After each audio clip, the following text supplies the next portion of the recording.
to Easter evening, and here is Jesus appearing to a bewildered group of disciples. And what's the first thing Jesus says is, "Peace be with you."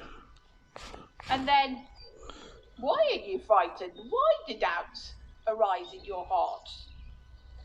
The "why are you frightened" question reminds me of biblical angels who are always going around saying to people, "Fear not." Easy for the angels to say, they're angels. Here in Luke 24, the immediate fear is that the disciples thought they were seeing a ghost. Dead people, after all, generally don't attend gatherings like this one. There's always a decent reason for them to be, as the text says, startled and terrified. And then, if we think back to what they've just been through, why are we frightened?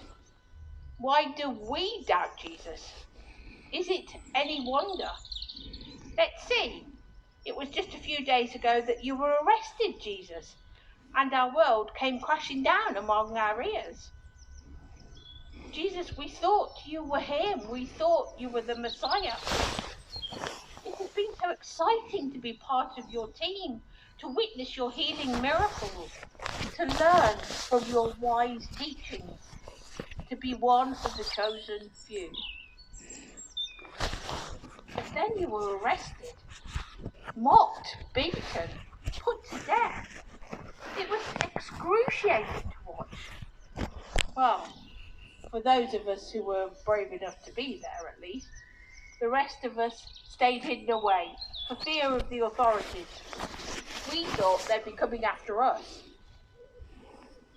Collaborators, wanted people all of a sudden. The cross casts long shadows.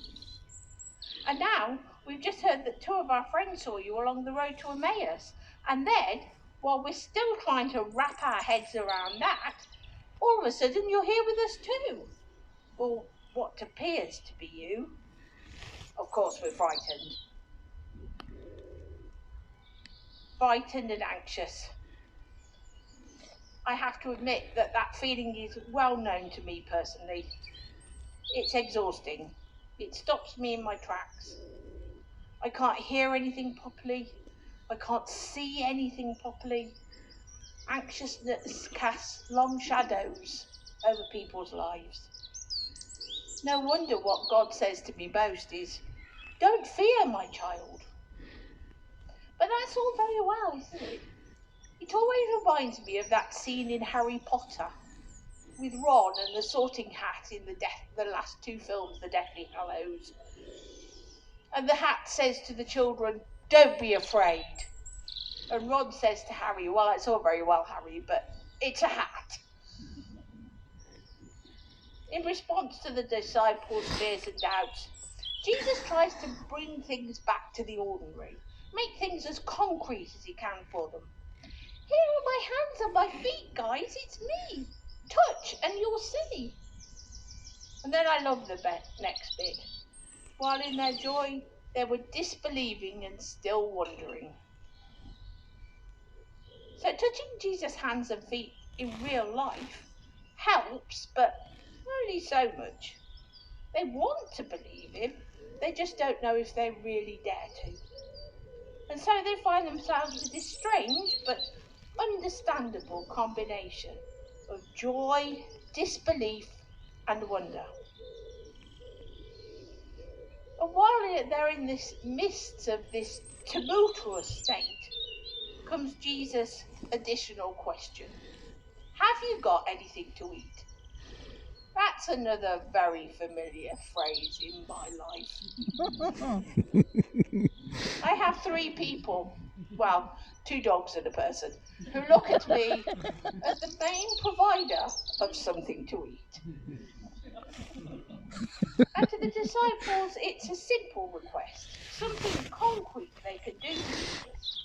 Even while they're caught up in this fear and doubt, "Of course, Jesus, we've got a bit of fish left over there on the grill. This we can understand. This we can do." It's It immediately reminded me of a night I was working in the nursing home where I work, on the unit for people living with dementia. It was a strange night, kind of upset, tumultuous, much like the disciples were feeling, really. Just a feeling in the air, nothing specific. The carers who know these people best were brilliant. They sat all the blokes down around the table. They got one clearing up the tables. They got one doing the washing up. And they got someone else laying out the tables for the next morning. Even arranging the napkins very nicely in glasses. And then they all sat, had a cup of hot chocolate and went to bed, much more relaxed. Somehow just doing the ordinary things. Nothing extraordinary, nothing fantastic, just the ordinary things calmed us. The bit I think that I really envy the most was then it says Jesus opened their minds to understand the scriptures, explaining why things had to unfold the way they did, through his suffering and death and resurrection. What a wonderful experience that must have been. Okay, just explain it all to us now. Then he assured them, as witnesses of all these things, they would soon be clothed with power from on high. There's a nod towards the day of Pentecost, if ever I heard one, when the Holy Spirit would whoosh around like a mighty wind to inspire and energize the whole early church. That's a story this same author, Luke, will tell in his sequel to the Gospel of Luke, Acts, or Luke 2, the return of Luke. But I have to tell you, Jesus' questions really jumped off the page at me. Jesus asking, why are you frightened? Why are we frightened?